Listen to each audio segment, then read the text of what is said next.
Hi. So today we're gonna be looking at a movie that I have really interesting relationship with, and that being Digimon the movie. Now here's the thing.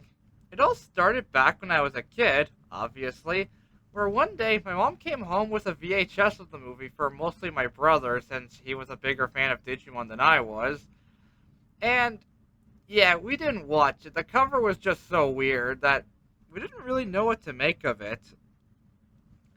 So the tape just kind of sat there for a bit. But then one day we decided to watch it, and yeah, we loved it like a lot. Like we could not stop watching this movie.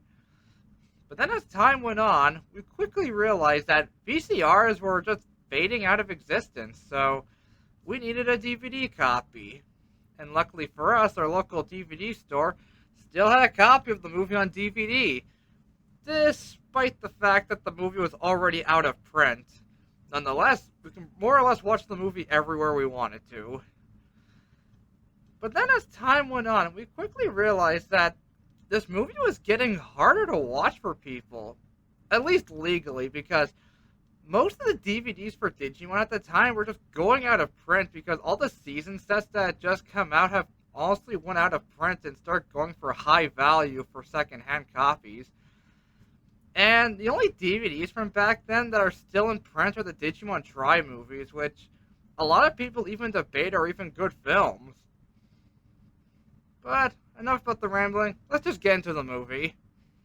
The movie begins with a short to a show called Angela Anaconda, and by God, it's horrible. Like, no joke. Like, at the beginning, I said the cover really did not want to make us watch this, and this did not help at all. I mean, we already forgot this show existed by the time we saw this, so yeah. And the plot is nothing even too special. It's just the characters gonna go see the Digimon movie, realize they went to the wrong theater, and leave. That's it. So here's the thing. Nobody wanted to make this short. Not the people who dubbed the movie, not the people who made the show that the short was based off of. It was Fox. They own the rights to both shows, and they figured, yeah, kids who like monsters and kids who like day-to-day school stuff, yeah, put them together. It'll work out. I have not met a single person who likes this short. Like, maybe ironically you can laugh at how terrible it is, but...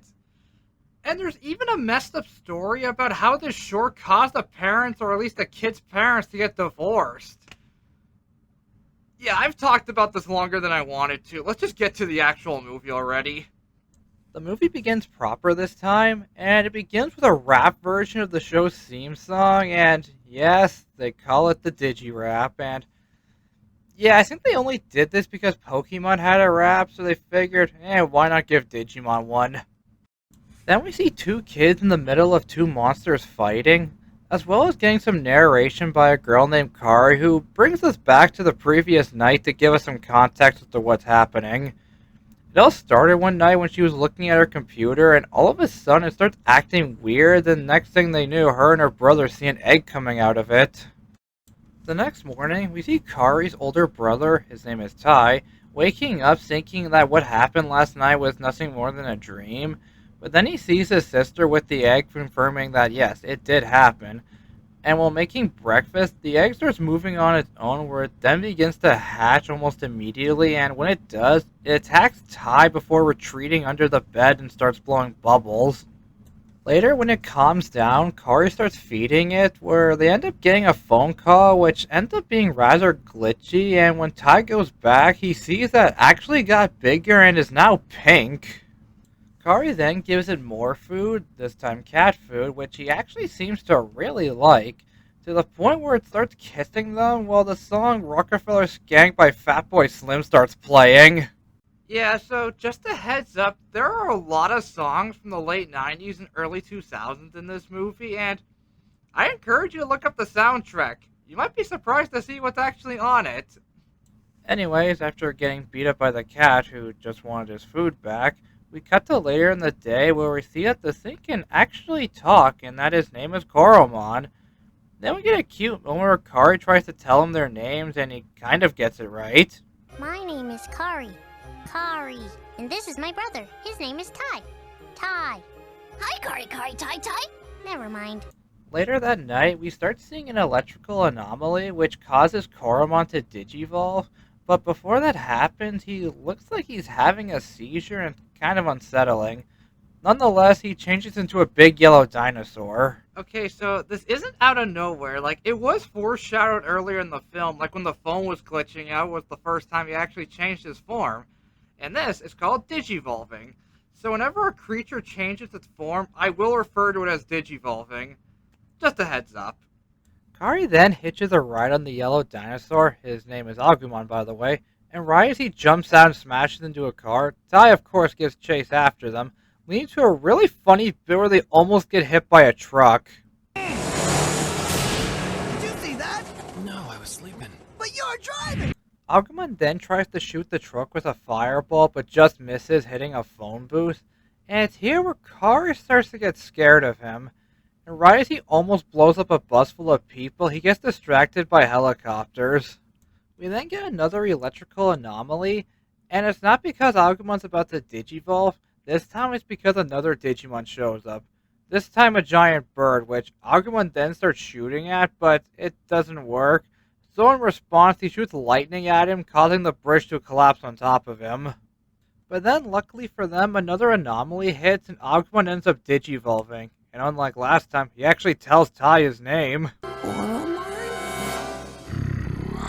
Greymon now. Then it leads to Greymon and Parrotmon fighting to the show's theme song, and it's awesome. And unfortunately, even with this new evolution, Greymon isn't strong enough to take him out and ends up falling. Kari does try to wake him up with her whistle, but is unable to. But then thankfully Tai is able to, I guess having better lungs. And with this, Greymon wakes up, firing one final blast, destroying him and Parrotmon. Then it cuts to the next morning where we see the kids still there looking at the destruction, wondering what exactly did they just witness. Okay, so if you thought the movie was short, well, here's the thing. It's not a movie. It's technically 3 specials they edited together to make one movie. And that was because when the Pokemon movie came out, it was really popular, and Fox wanted a piece of that action. But the problem was, at the time in Japan, there was not an hour-and-a-half long Digimon movie. So they got the first 3 specials, edited them together, and made this movie. And first off, I'm just going to say how I felt about the first one. I liked it. It was nice, simple, and kind of cute. And it is actually canon with the show because later on in season 1, they do bring up the events of this movie again. Anyways, let's get to the next segment, that being our war game. It starts off 4 years later with Izzy on his computer, and all of a sudden he starts seeing something odd.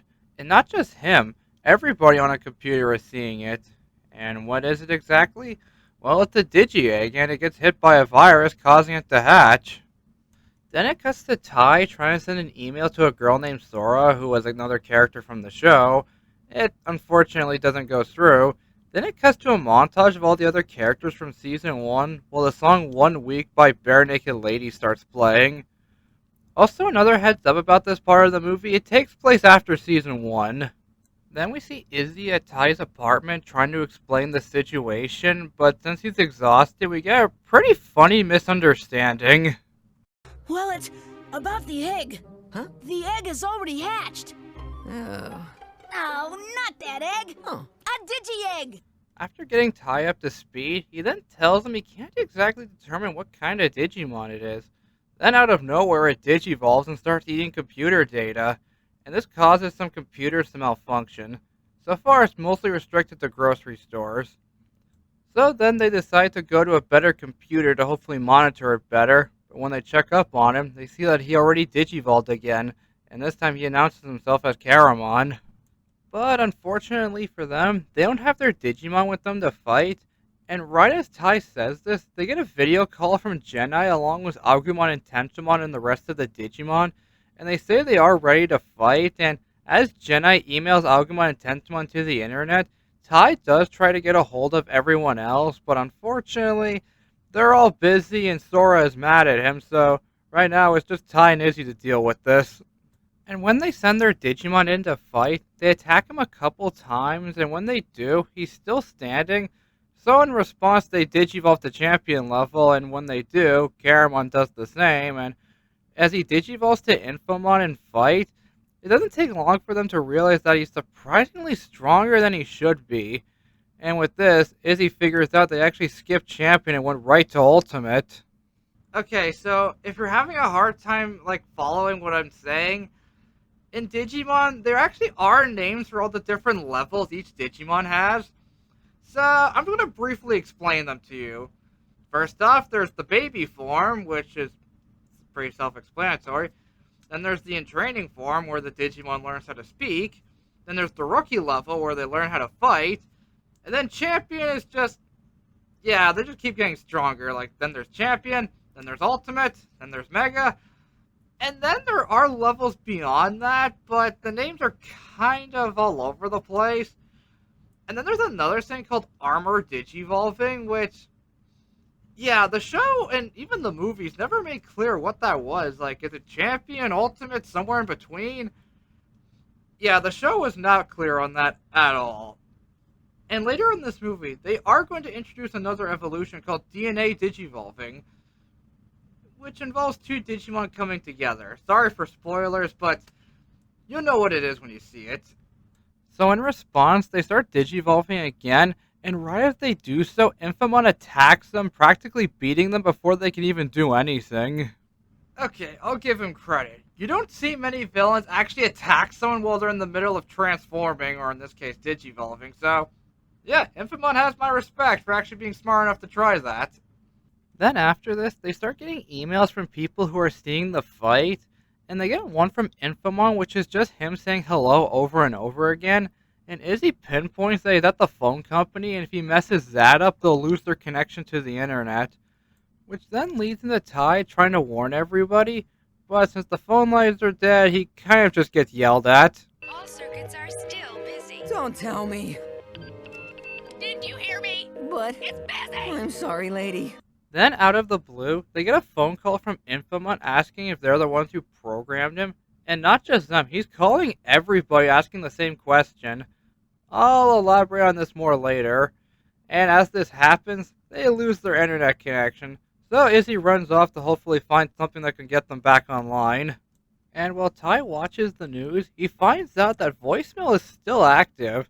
So with this, he sends voicemails to everyone in hopes of getting a response. Then Izzy comes back with a way to connect to the internet, which is honestly seems kind of illegal. And while he hooks it up, they find out they actually did get in contact with Matt and TK.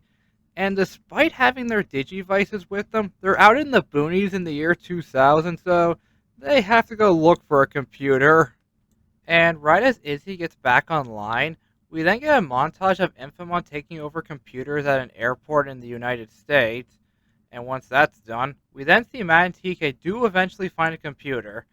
Granted, it's in a barber shop, but hey, it's a computer nonetheless. And with this, they're actually able to send Agumon and Tensumon some reinforcements. This time, Gabumon and Patamon.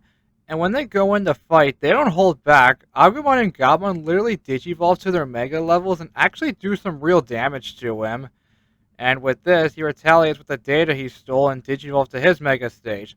This time Diaboromon, and ends up making quick work of Patamon and Tentomon.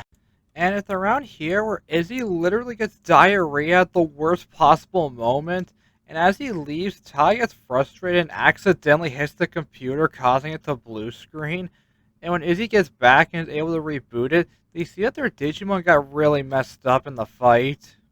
Then out of nowhere, a countdown starts as well as Diaboromon multiplying, and Izzy also finds out that he hacked the Pentagon, and the reason for the timer is that he fired 2 missiles, and that's the countdown to when they land. And one of them is heading toward them. So Izzy gets the idea that if they destroy the original Diaboromon, the rest should disappear, as long as stopping the timer. Okay, so they can barely fight one of them, and now Izzy wants them to fight an army of them and hopes that one of them will be the original? Yeah, I see a lot of holes in this plan. They then see that their Digimon are still alive, just barely, and moving rather slowly, mostly because of all the emails. Nonetheless, they still go to fight the other Diaboromon, and when they go see him or face him, they find out that he's already multiplied to over 1 million. And when they try to dodge their attack, they could barely do so, causing them to get shot down rather quickly. And yeah, it ain't looking too good for them. Then, out of nowhere, Ty and Matt are somehow able to physically enter the internet. I will explain my thoughts on this later. But when they do, they plead with their Digimon not to give up. Then, out of nowhere, all the emails that were slowing them down, they literally absorb them to harness their power just so they can Digivolve into a new Digimon. And this Digimon is called Omnimon, one of the most famous Digimon. And with this new power, they are able to take out the Diaboromon. Well, all but one. Yeah, the one they don't kill just happens to be the original, so yeah, try and figure that out. And right as they're running out of time, Izzy gets the idea to forward all the emails to Diaboromon, slowing him down like they did. And with this, they just barely have enough time to kill him. And I do mean barely, they cut it close. Then the segment comes to an end with Ty and Izzy just grateful they didn't just die, as well as cutting to some kid in the US who's happy that Diaboromon was destroyed. And then out of nowhere, one of his Digimon just happens to disappear, ending the segment. And that was our war game. Still my favorite part of the whole Digimon movie, or at least movie out of the three. And here's the thing, it is used in the show, because with the first movie, it takes place before Season 1. Well, this one takes place after Season 1, but before 2. And is used to explain two things, kinda. The first one being DNA digivolving, which we saw with Omnimon. And the other one, I'm only saying as a stretch because in Season 2, they can just grab their Digivices and just go into the digital world by just pointing it to a computer and going Digiport open. And it's kind of similar when Ty and Matt go inside the internet, but here's the thing. It kind of happens out of nowhere because with the show, like I said, they need their Digivice. But in the movie, we don't see them use it. Like, maybe it was in their pocket, but the movie never made that clear. Nonetheless, I still love this movie, despite the one little hiccup and plot hole I just mentioned. And it's kind of funny to think about how they're using dial-up internet plus Windows 98 to stop nuclear war. I don't know why that's so funny to me. Anyways, let's get to the last segment, that being Hurricane Touchdown. It starts off by giving us a bit of catch-up on what the characters from Season 1 have been up to, as well as introducing us to the new characters from Season 2, which hadn't even come out of North America by the time this movie came out. That being Cody, Yuli, and Davis, as well as their Digimon. Then it cuts to New York City, where we see TK and Kari trying to connect a laptop to a phone. It doesn't work, then out of nowhere they sense that something is off, and that's when we see Willis, the kid from the end of the last segment, and he's going up against a really big Digimon that refers to as Kokomon. And for some reason, he keeps repeating go back and destroy, and before we could find out why, he starts attacking, leading to Willis's partner Digimon Terriermon trying to fight him off. And once the fight ends, TK and Kari catch up to him trying to ask what's happening, but instead he ends up running away. Okay, so I was holding off on mentioning Willis because the original three movies, like I said, had nothing to do with each other, and the English people were trying to find a way to connect the three stories as one. And they did it through Willis. Because in the first segment, they say that he got his Digimon around the same time as Ty and Kari. And for our war game, he was regularly in contact with Izzy, even saying that this was all his fault.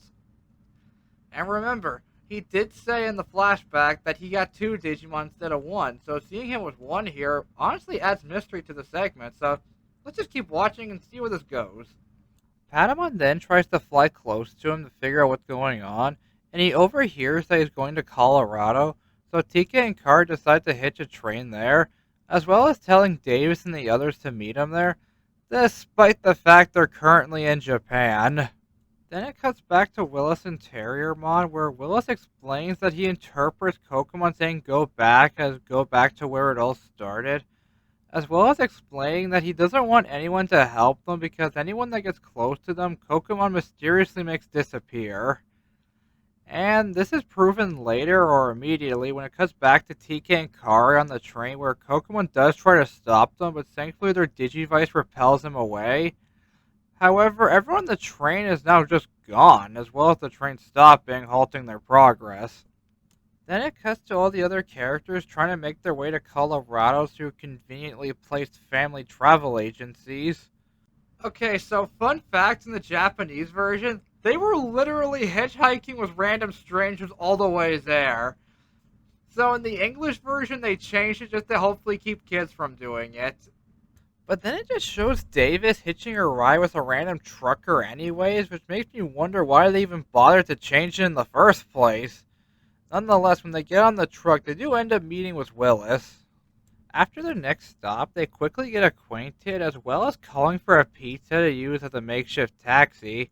And when the taxi or pizza guy shows up, he's clearly just some random guy in a pickup truck that they're hitchhiking with, who ends up leaving Davis and Willis behind. And right as he does, Kokomon shows up, and when Davis goes to fight him, we see that for some reason he has one of the same moves as Diaboromon.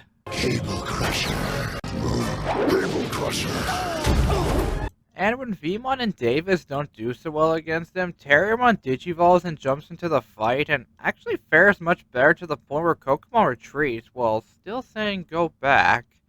They're still stranded, by the way, but thankfully Vmon is able to digivolve into something that can get them to their destination, as well as meeting up with the others. And when they meet up with the others, they realize that TK and Kari haven't made it yet, and Willis assumes that Kokomon probably got to them, leading to Yuli asking how he knows so much about him, and he responds by saying he was the one who made him. And with that awkward moment, he ends up leaving, with Davis following not too far behind. And it's around here where we get the whole story. I already told you about the part where we had twin Digimon when it hatched out of the egg, but here's the new information. He tried to make another Digimon because he wanted more friends, but before it could hatch, it gets hit by a virus, and that's the Digimon that became Diaboromon. And that explains why he knew so much about him, and why in the last segment he said it was all his fault. I don't know, I think this is an interesting way to connect the three movies, and here's the thing, the reason he only has one Digimon now and why one went crazy is because the virus infected one of them, which is why we saw Kokomon have one of Diaboromon's attacks.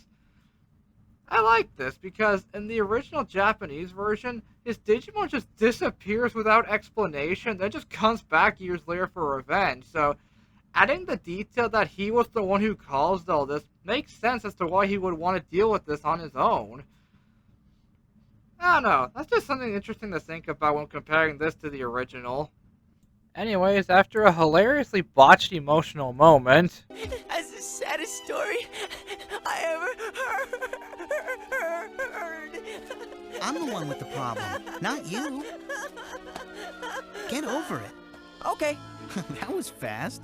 Then Willis just abruptly accepts their help at defeating Kokomon, and it's at a pretty good time because he just shows up out of nowhere, and when he does, he digivolves, leading to everyone else making their Digimon digital just so they can fight him, and yeah, they don't even land a single decent hit or a hit at all on him, then he just retreats into the water.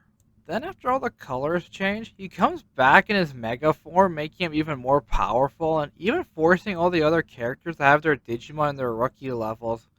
But hey, that doesn't stop them, and they even seem to land a few decent hits on him. But then it turns out he was just toying with them, and right as he's about to eat them, Angemon and Andromon come in to help, along with TK and Kari. But then he turns the sky dark, leading to everyone turning younger, and it's here where Willis figures out that when he says go back, he meant go back in time to when the virus first attacked him. And then out of nowhere, Angemon and Andromon digivolve to their Mega levels to summon the golden Digi-Eggs. Okay, so here's the thing. In the show, they never had these forms, and they would never properly use them until the Digimon Tri movies that came out over 10 years later after this movie did. And even in the Japanese version, they don't explain how they even could reach these forms in the first place. But it's still cool to see, so I'll let it slide. And their plan works, leading to Davis and Willis causing their Digimon the Golden Armor Digivolve to Magnamon and Rapidmon. And fun little fact, if you couldn't already tell, Magnamon is the Digimon featured on the poster of this movie. I don't know, I just thought it'd be funny to point that out. And when they try to fight him, it doesn't do much, unfortunately. So they decide to try and attack him from the inside. And when they're inside of him, they find Kokomon again. And when he says destroy, they finally figure out what it means. He wants them to destroy the virus. And when they finally do, he becomes purified and slowly fades away, leading to Willis thinking he lost Terriermon. But thankfully, he and Vmon survive the encounter. And with the virus finally destroyed, Davis ends up telling Willis that Digimon never really die and that Kokomon could come back, and hopefully less evil.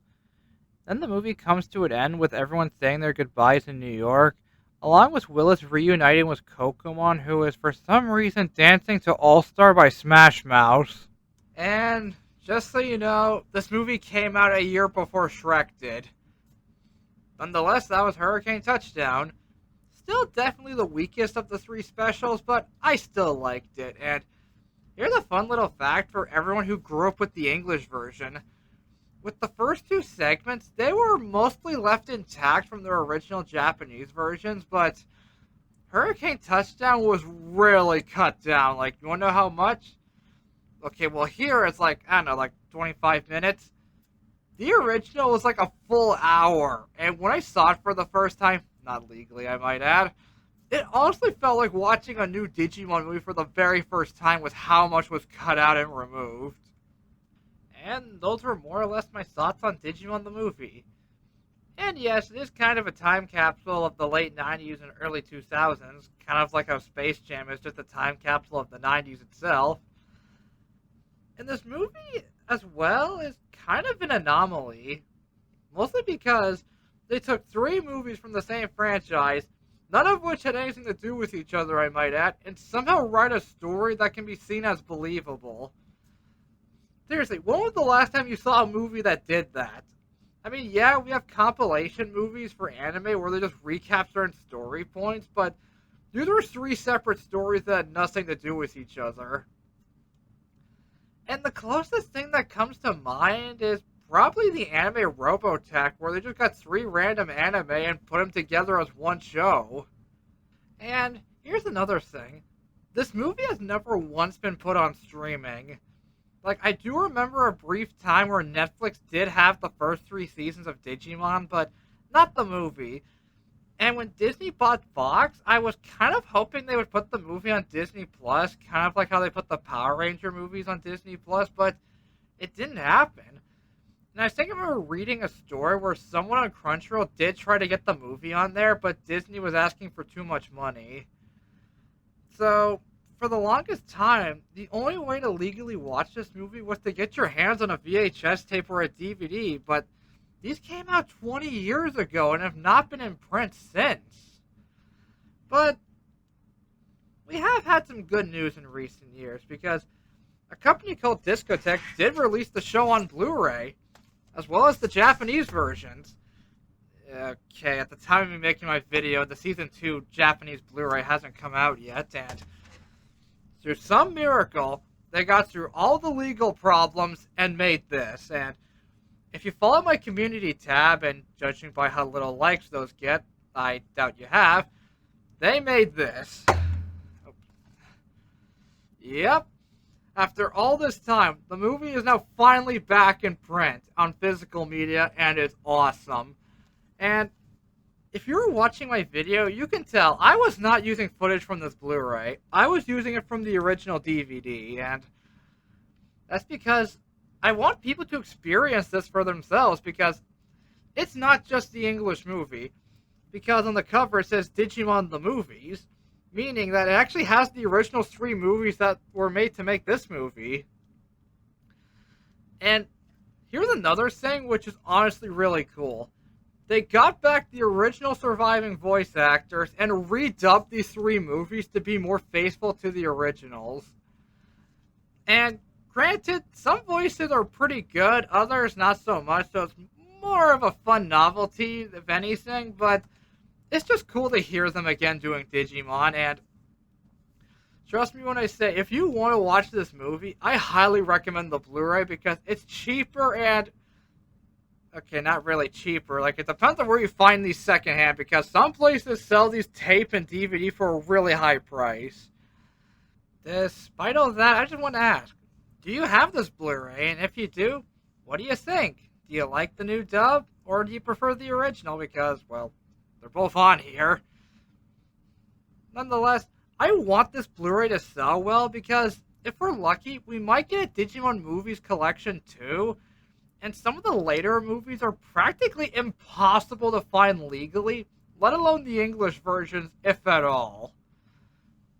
And with that, I'm grateful to be back for 2025, and I hope to keep making videos for the year. Take care.